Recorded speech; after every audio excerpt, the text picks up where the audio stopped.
disais que Iqbal, Deutéronome chapitre 27, verset 4, cette montagne était face au mont Garizim, où Moïse ordonna qu'un modèle soit érigé après l'entrée des Hébreux dans le pays promis. Donc, lorsque les enfants d'Israël sont sortis du Jourdain, avant d'entrer dans la terre promise, ils devaient tout d'abord au préalable passer sur cette montagne. Et cette montagne s'appelait Ekbal, dans Deutéronome 27, verset 4. Donc, il n'y a pas l'accès dans la terre promise sans pourtant passer par cette montagne. Cette montagne était intermédiaire entre le Jourdain et la terre promise. Et lorsque la Bible définit le Jourdain, la Bible nous parle du Jourdain, la Bible dit c'est lui qui descend, c'est lui qui descend. Et avant d'aller là-bas, vous allez remarquer avec moi dans la Bible que l'Égypte, c'est l'image du monde. Pourquoi? Parce qu'à chaque fois qu'on parle de l'Égypte, il y a toujours le verbe descendre, descendre. Abraham descendit dans l'Égypte, Abraham remonta. Allez lire la Bible, vous allez comprendre ce que je suis en train de dire. Donc ici, les Jourdains, c'est déjà l'image du monde. L'image du monde, parce que dans le monde, on vit une vie de bassesse. Dans le monde, on vit une vie sans dimension. Ce n'est que dans le Seigneur que la vie prend sens et la vie prend une autre dimension. La vie prend une dimension de gloire. Et lorsque le Seigneur fait comment? Lorsque le Seigneur tire une personne du Jourdain, le Seigneur le ramène sur une montagne. Et dans cette montagne, cette personne doit prendre une vie de dimension. Cette personne-là doit prendre une vie de sacrifice. Vous allez remarquer avec moi que sur cette montagne, Moïse avait ordonné aux enfants d'Israël d'exiger là un modèle.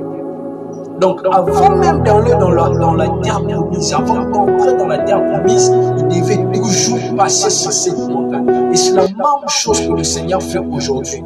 Le Seigneur ne prend pas une personne directement à vivre les accomplissements des promesses. Le Seigneur ne prend pas une personne directement à vivre, à d'être dans une vie de joie, une vie remplie de richesse. Le Seigneur, avant qu'il te donne, le Seigneur, avant qu'il réalise ce qu'il t'a dit, les promesses, tu seras la tête et non la queue, et le bonheur et la grâce t'accompagnera. Les projets de bonheur que le Seigneur a promis, avant que ces choses arrivent, le Seigneur prend d'abord le temps de travailler cette personne sur une montagne. C'est-à-dire, le Seigneur apprend à cette personne à vivre une vie de dimension. Et le Seigneur apprend à cette personne à vivre une vie de sacrifice. Et Ekbal, qu'est-ce qu'il veut dire Ekbal? Selon la définition, Ekbal veut dire pierre ou montagne. Ici, déjà, il y a plein de choses à dire. Lorsqu'une personne sort du Jourdain, il doit d'abord passer sur cette pierre avant d'entrer dans la terre promise.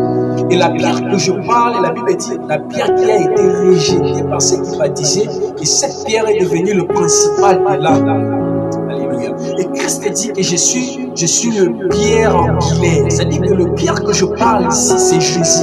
Il n'y a pas l'accès en Canaan, ou il n'y a pas l'accès dans le paradis sans passer par cette pierre. Et cette pierre que je parle, c'est Jésus-Christ.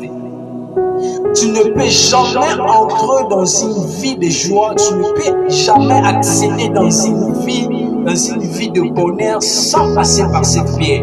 Et j'aimerais déjà ici dire à une personne, si tu veux vivre le bonheur dans ta vie, si tu veux vivre la joie, si tu veux vivre l'abondance dans ta vie, passe toujours par cette pierre.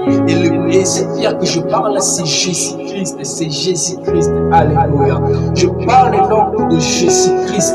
Avant que tu vives dans le lieu où il y a l'accomplissement, où il y a la joie, passe d'abord par Jésus. Passe par Jésus. Et c'est Jésus qui t'amènera. J'aimerais dire à une personne, arrête après de se lamenter ou des portes des hommes qui sont fermées devant toi. Arrête de plairer les portes des hommes qui sont fermées devant toi. Regarde cette pierre qui est Jésus. Monte dans cette dimension. Alléluia. Lorsqu'une personne monte dans une dimension élevée, et c'est cette dimension qui permet à cette personne d'accéder dans les promesses, d'entrer à Canaan, d'entrer dans la réalisation, dans le plan de Dieu pour sa vie.